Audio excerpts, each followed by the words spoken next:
Now from Havana, the global ballet star Carlos Acosta, a Cuban who's returned home to rebuild the abandoned National Art School there. And from Miami, former Mexican foreign minister and keen political observer, Jorge Castaneda. Gentlemen, thank you both for joining me. Carlos, if you can hear me all the way there from Havana, what does this moment mean for the Cuban people, for you? Oh, it's wonderful. It's great. It gives Cuban people a lot of hope. My dancers, I just formed a new company. My dancers, they are very excited. And this can lead for artists like myself to many future collaboration with artists from the US.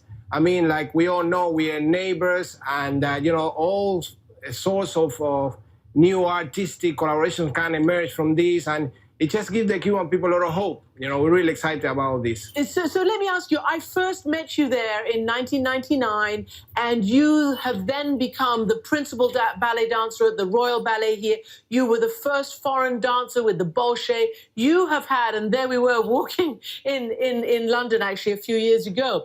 Can you tell me why you decided to go back in so-called retirement? You could have set up your own dance theater, ballet troupe anywhere in the world.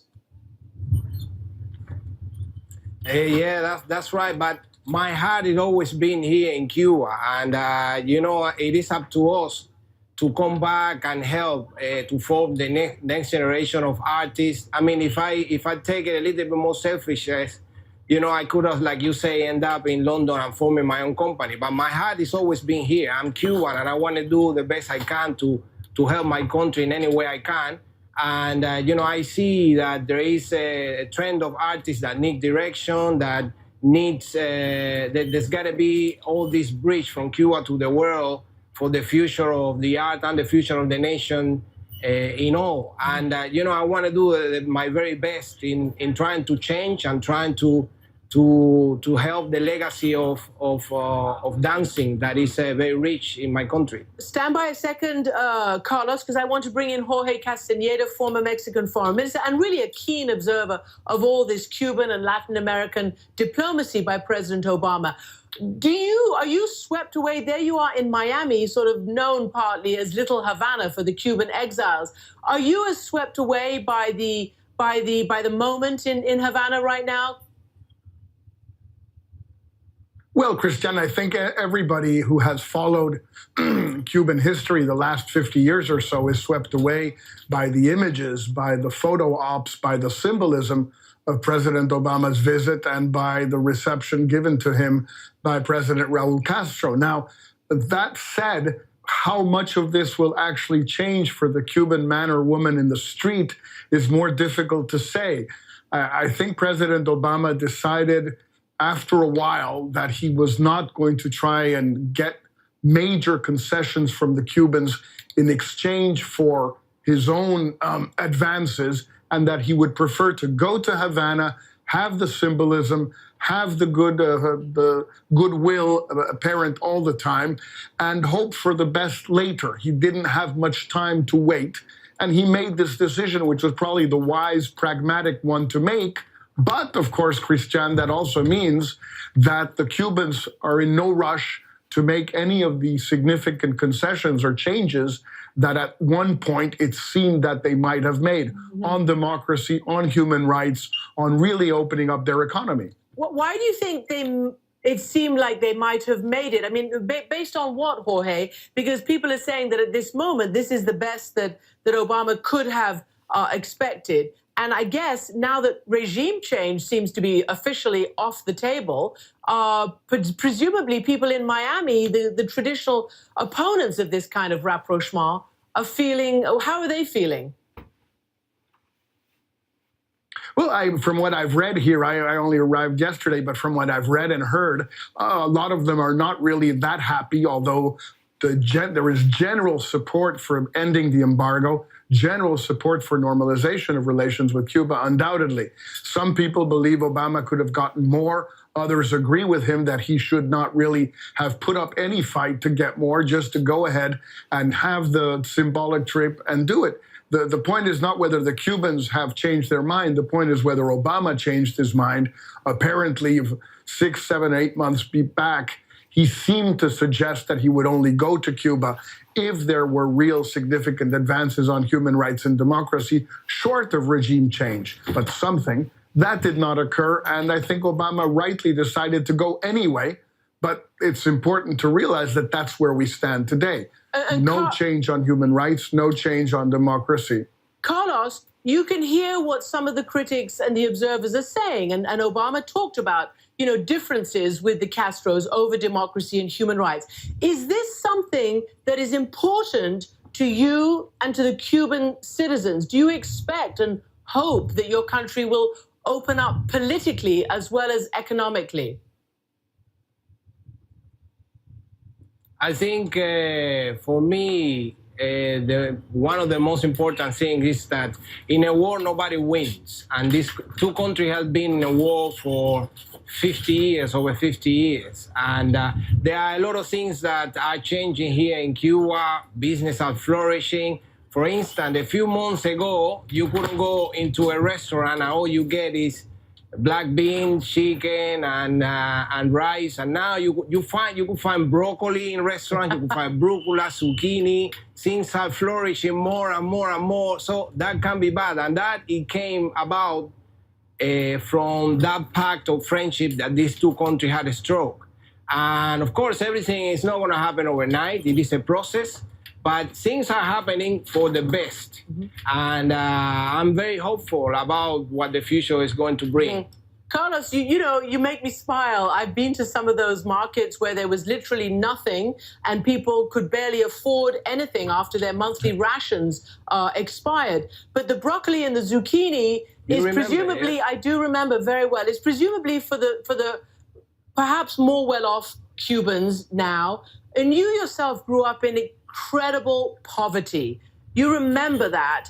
How did you find your way into this global stardom? How did you get out of your Havana poverty to become what you are? Yeah. I was one of the lucky ones who always had the luck to have companies interested in my dancing. And so in the 1990s, I won a couple of major competitions, and then somebody saw me, and that person who was Ivan Nagy took me to the London Festival Ballet. Then I ended up in Houston, Texas, and then from that point onwards, my career was a stepping stone until I ended up in the Royal Ballet.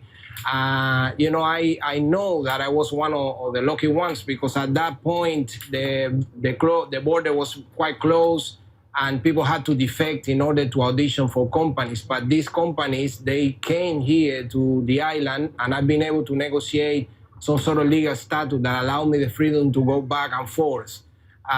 So that's why I never left. I always been back and forth. Right. And to me, it would have been very sad if I had to leave my family behind. I always, I always been very, very in touch with my family. Right. But so I've been able, because of my dancing, to have a contract that allowed me to have a better life for myself and for my family. But at the same time, now there is an incentive because businesses are flourishing. People have more incentive to go and work for themselves because they can. And so, like I say, it is a process that hopefully it will open more into more sectors of the economy and so on. And I think it looks like it's heading to the right direction, to that direction. So, yeah, yes, I'll come back to you in a second, but let's ask Jorge. Look, Jorge, this is all part of Obama's Latin American policy. The Economist, for instance, said, quote, although no region commands less attention in the foreign policy of the United States than Latin America, no region is more important to the daily lives of Americans. Tell me how to break that down, and do you think President Obama, Jorge, has really entered a new reality with lots of countries in Latin America?